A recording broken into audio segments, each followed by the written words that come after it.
Hey you guys, welcome back to my channel for another video. I want to thank Masterbooks for sponsoring this video today. They sent me their level 1 math curriculum, math lessons for a living education, to try out and share with you guys. So my youngest son and I have been using it for the past couple of weeks, and I'm excited to have the opportunity to show you what it's all about.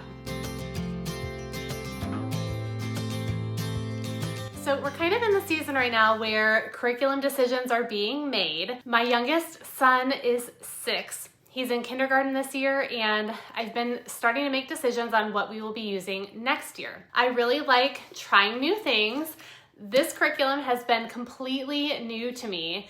I didn't use it with any of my older kids, and it's really different from the curriculum that I did use when my older kids were this age. So I was really interested to see what it was like. I think there are so many great options out there, honestly, and at the end of the day, it's all about choosing what's best for your kids and your family. So I hope this video will be informative for you and help you at least learn about this curriculum and help you in your decision making. Before I jump into sharing about this math curriculum, I want to talk for a minute about Masterbooks as a company, because I think it's important to know where your curriculum is coming from. Masterbooks has been around since 1975, and their mission is all about putting ink on paper to touch eternity. I love that. The thought of what and how we teach our kids making a difference for eternity. Their goal is to create resources that help families grow in their faith and understand God's word better. And that really comes through in everything they publish. Every course they offer starts with a biblical foundation. They make it clear that God is the creator and sustainer of all things, and they help students see how we can learn about God and his character through every subject, not just Bible class, but also in math, science, history, and language arts. Masterbook style is very eclectic, meaning they typically pull ideas from different teaching methods. So in the lessons, you'll see elements of traditional learning, hands-on approaches, and also some Charlotte Mason influence with things like short lessons and living stories. That was the first thing that really stood out to me about this math curriculum as being different, was the story element and the idea of teaching math as a living subject. Each lesson in here begins with a story to introduce the main math concept being taught. So in this level, the story centers around 2 homeschooled twins named Charlotte and Charlie, who are staying with their grandparents over the summer while their parents are on a mission trip. And throughout the math series, the storyline of this family continues to help teach math, character, strong family values, and how God is evident in math and how it can be used in real life. The other thing that I noticed first was how open and go this curriculum is designed to be. There's no teacher manual, it's just this one book, and it's very easy, as you'll see in a minute when I flip through, to simply open up and follow right along with the lessons. And the lessons are short. They're about 15 to 20 minutes, which is perfect for younger kids with shorter attention spans. So my son is in the second half of his kindergarten year, and we've been working with this curriculum for a couple of weeks to try it out. This is level 1, and Masterbooks offers this course starting with kindergarten and going through level 6. There is a placement test on their website that you can use to determine which level your child might be ready for if you aren't sure, and I would recommend that anyway if you're going to give this curriculum a try. I will say one of the criticisms I've heard about this program, and that you might hear too, is that it's too easy or too gentle. I suppose that if you're looking at the levels as grade levels, that may be the case, but in my opinion, that's why they have a placement test. With what we've done in level 1, yes, I'm finding it to be pretty easy for my son, but that's because with the things that we've learned so far, he just knows this material already. So maybe that just means that we would either move through the curriculum more quickly, or we would begin at the next level. You are not tied to a certain level just because your child is a certain grade or age. That's the beauty of homeschooling. And I think that as you move through the curriculum, at some point, the material will get more challenging and you might slow down a little bit. That's just going to be up to you and your child. So I don't necessarily think this is too easy of a curriculum. I think that it teaches what concepts need to be taught at each level. And I think it does it in a really different and unique way. So it's just different. If you love the idea of math being taught as a living subject, if your child likes the stories, if you love teaching using copywork and narration, I think you are probably going to love this math curriculum. So let me go ahead and show you the book. I'm going to flip my camera around and give you a peek at what the lessons actually look like. Okay, so let's start by taking a look at the scope and sequence. So on this page, you guys can see everything that is included in this course. So covering everything from numbers to shapes. They get into place values with, they use what they call the place value village for this. Addition, number families, skip counting, time, simple fractions, and then you see some review at the very bottom as well at the end of the course. So for this course, there aren't a lot of manipulatives and things that you need to buy. They do have some things in the back of this book that you're going to use. So let's take a look at those first really quickly. Okay, so here is the manipulative section, and it just tells you which pages you're going to be using them. Here you have the place value village. I don't have any of these taken out because as we're using this, we didn't get to this section yet, but ideally you would cut these out. You might want to have your child color them, and then you set them up either on a little box or a container or something, and you use them for teaching place value. So that is their way of doing place value with this curriculum. There's a place value village counting mat. And ideally, you probably would tear these out and laminate them or put them in a page protector so you could reuse them. You've got an addition mat, vertical addition, number cards. There's a hundreds chart you can use, days of the week cards, a clock that your child is going to assemble, instructions for a bean sprouting project, and then at the very last page, they talk about these right brain flashcards.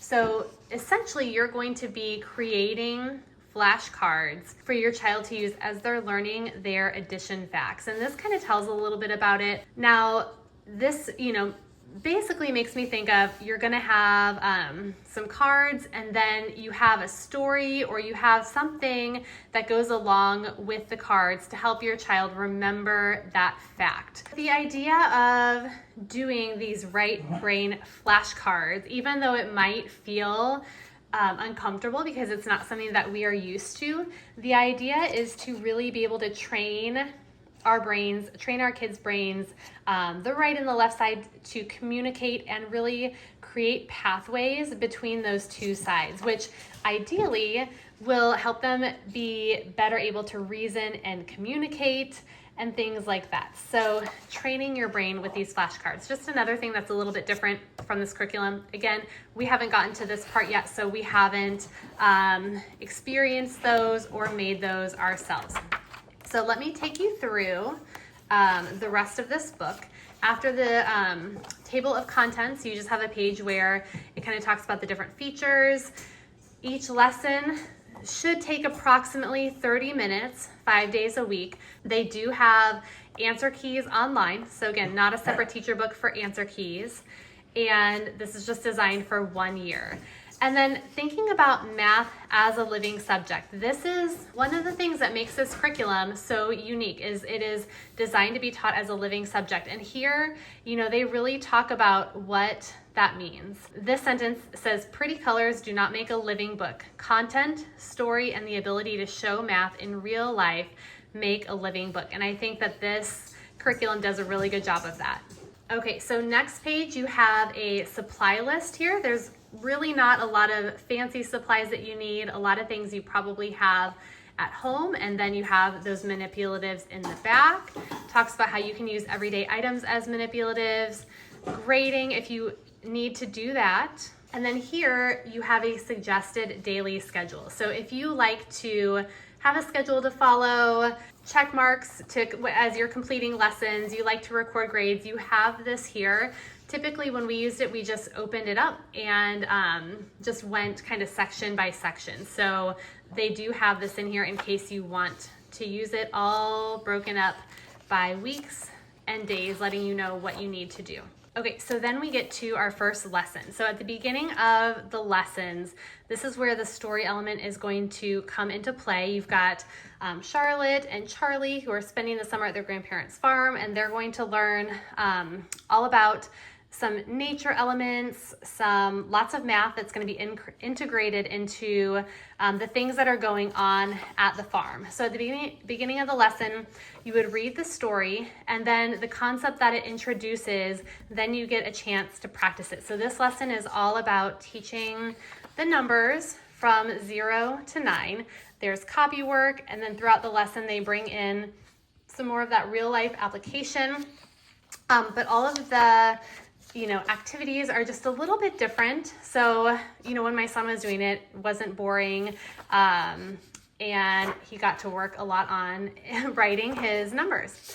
At the end of the lessons, most weeks there is review in the form of the twins are writing a letter to their mom and dad, sharing what they did with their grandparents that week and what they learned. So it's not like they have to write a letter by themselves, but they are given a template, and then they have to fill in usually some blanks for what they learned. And then we start the next lesson, and it goes to our story again. So this one is more review of the numbers 0 through 9. So, some first graders at this point might be really already kind of comfortable with this type of stuff.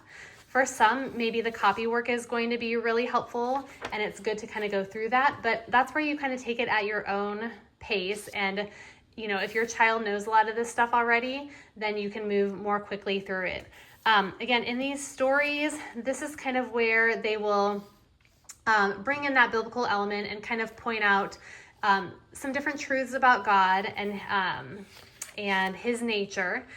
And we've got another letter here reviewing that. And then we get into the next lesson where they're talking about shapes, bringing in interesting information about the animals at the farm. And that's about as far as we personally have gotten with the work that we did. I think there's a couple things in here that my son was kind of playing around with, but you guys will see the same format throughout. So filling in the missing numbers once they've gotten comfortable with counting, trying to see if they can expand on that a little bit. Talking about different groups, talking about patterns. And you'll see that they're constantly, as they're adding new things in, they're going back and they're reviewing the other concepts too. So there is that spiral review in there. So, they're not just going to forget what they have learned. They get a lot of chance to practice it as they are learning the new things. So more patterns. Oh, there, my son wanted to practice drawing some of the triangles. So a lot of that story element woven through.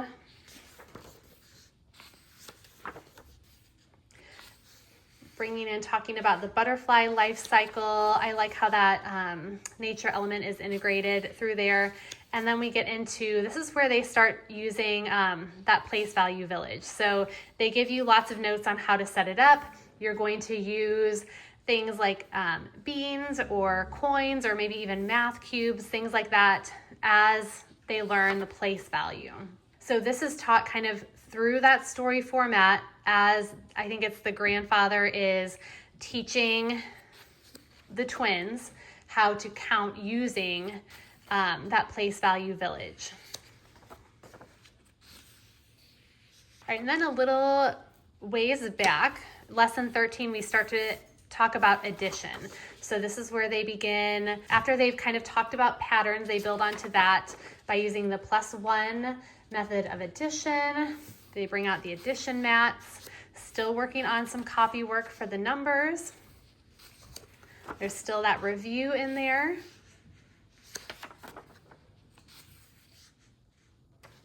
Bringing in writing about the days of the week, talking about the calendar a little bit. And then I like that they also show them what vertical addition looks like so that it can be written in multiple ways, and they get some practice with that, before and after, that sequencing.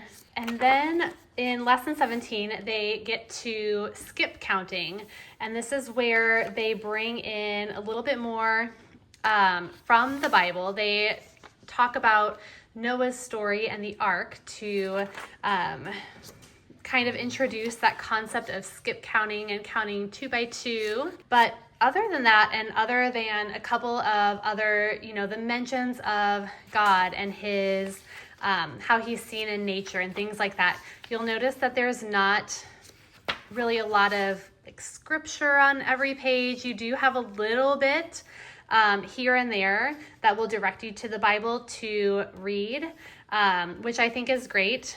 I mean, for me, maybe I wish that there was a little bit more of that, but I do appreciate that that is incorporated.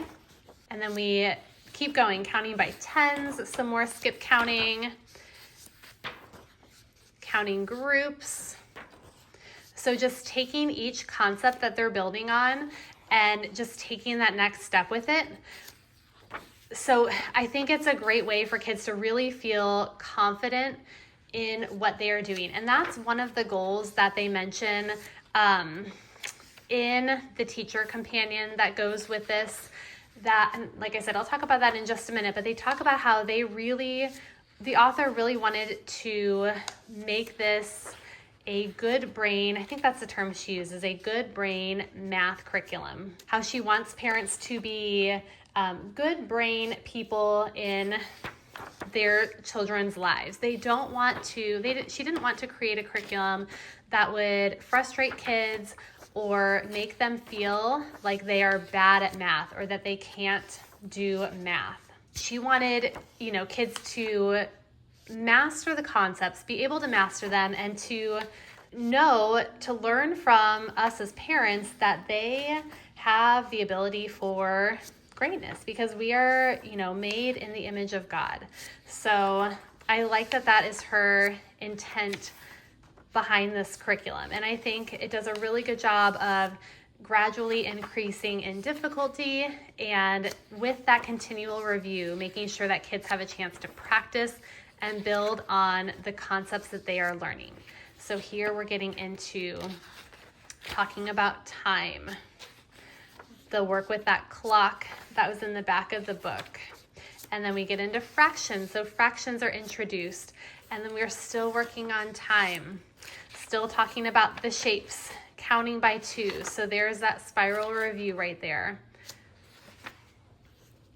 All right, so I hope that this gives you a pretty good idea of what this workbook looks like, how the lessons are structured, how that story element is there. I think, if your kids like stories, this would be great. I think it does a good job of showing how the math concepts can be brought out and applied in a real life situation. So I think that has been done really, really well. Okay, so now that you've seen for yourself what the book and the lessons look like, let me just give you a few more thoughts and share who I think this curriculum would be great for. I do love the mastery-based approach this curriculum takes and the continual spiral review. I think that this, along with the narration element, really helps ensure that your kids retain the information that they are learning. Being able to narrate or tell back what they are learning is really important. So if you're looking for a faith-based, Charlotte Mason style approach to math, it might be great for you. I love the open and go, short, manageable lessons.